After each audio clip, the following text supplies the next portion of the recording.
Hello, my name is Matt Bystrak. I'm the school superintendent for the West Seneca Central School District. Today is Wednesday, December 16th, and I wanted to take a moment to provide our community with an update regarding a few different items. One of them being we have identified a new time frame or timeline for the return to in-person learning for our students. I'd also like to update everybody a little bit about our testing for COVID that we're most likely going to be required to do upon the return of students. And also I'd like to talk just a little bit about our live casting models. So since the beginning of the school year, our focus has primarily been on safety, the safety and well-being of our students, of our staff, of our entire school community.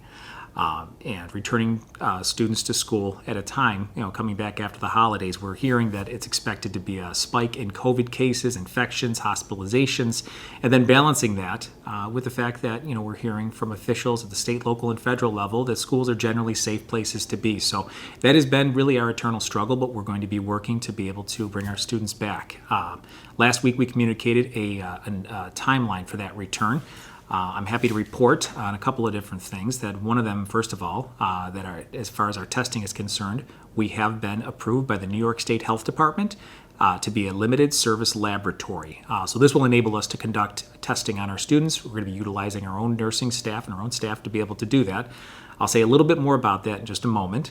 But we've evaluated with our team, and we've made the determination that we can accelerate the time frame of our return to students to in-person learning by a little bit. So we're still looking at after the holidays, and this is actually, if you're watching this and you've seen the letter by now, but I'm going to go ahead and read this off just for the sake of people that are watching here. So January 7th, that's a Thursday, we're still looking to be able to bring in students in the majority of our self-contained special education classes.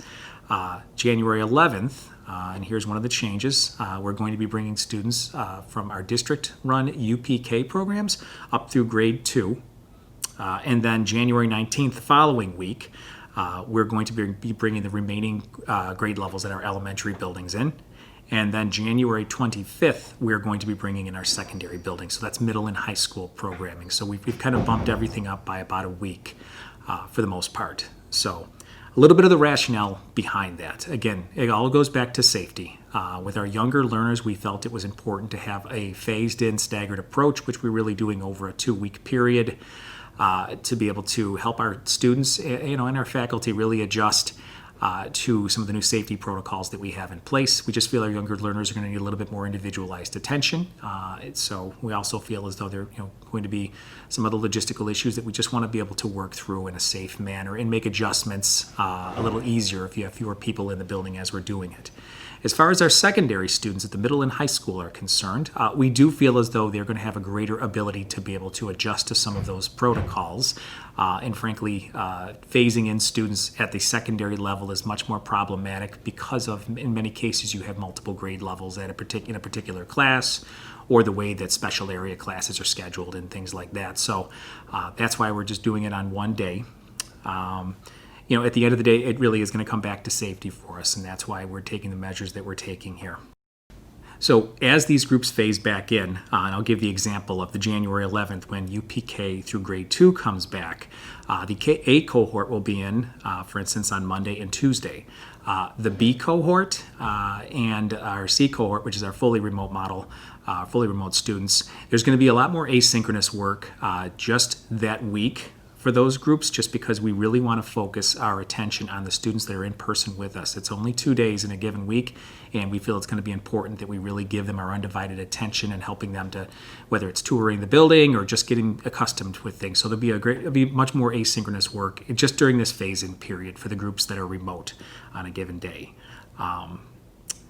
Something else too, I guess I wanted to talk a little bit about was our live casting model. And I know prior communication, I talked a little bit about some of the pros and cons that go along with that. Unfortunately, in a pandemic, you're faced with a lot of choices, and in many cases, none of them are good choices.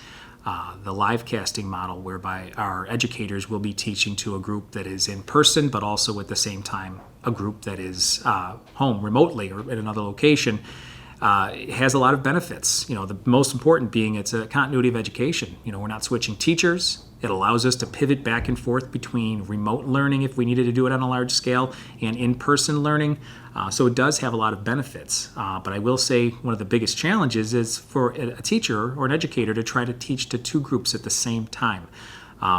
As I said, this is not an optimal situation. This is going to be challenging for our teachers, just as starting off the school year fully remote was. And the one thing I will say is that I'm confident we'll get better as we move forward, but especially in the early goings, there's probably going to be some bumps along the road. And I would also say, too, that it will look different. One thing is we're going to have to slow down our curriculum. That's just in any hybrid model where you're kind of splitting days in person. You really need to, and that goes with the territory.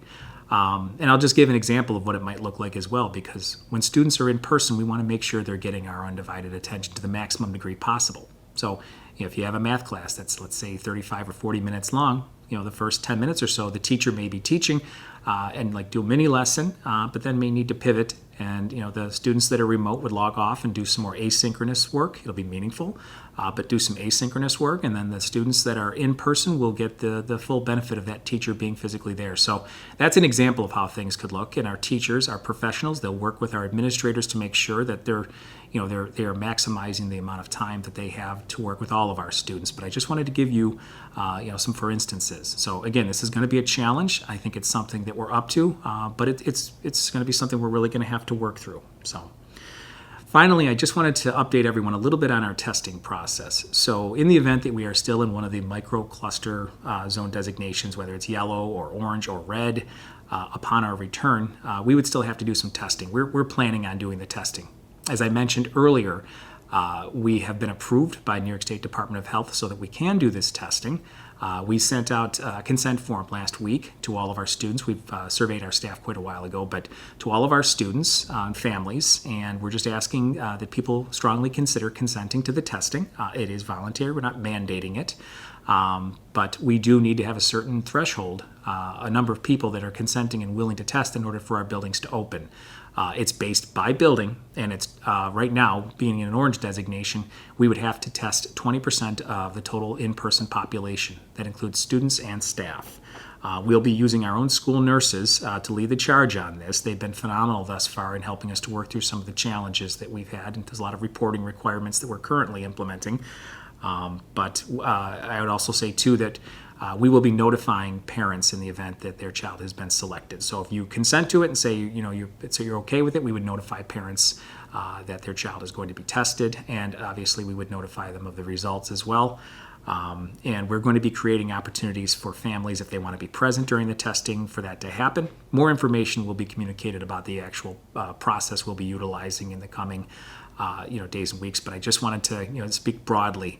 And I'm also happy to report, too, that thus far I'm hearing there's not a lot of high positivity rates as far as the testing is concerned among some of the other school districts.